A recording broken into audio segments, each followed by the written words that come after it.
Assalamu alaikum everyone. We have an exciting news to share with you guys.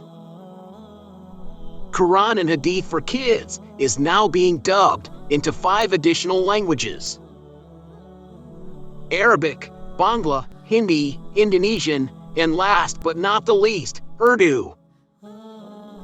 We are undertaking this massive project to spread Islamic knowledge to maximum brothers and sisters. Please support us in this gigantic project by spreading this message to your friends and family. Spreading knowledge is highly rewarded in Islam. And as Muslims, we are responsible for sharing the correct knowledge of Islam and inviting others into the faith. It is considered as sadaqah jariyah, an ongoing charity.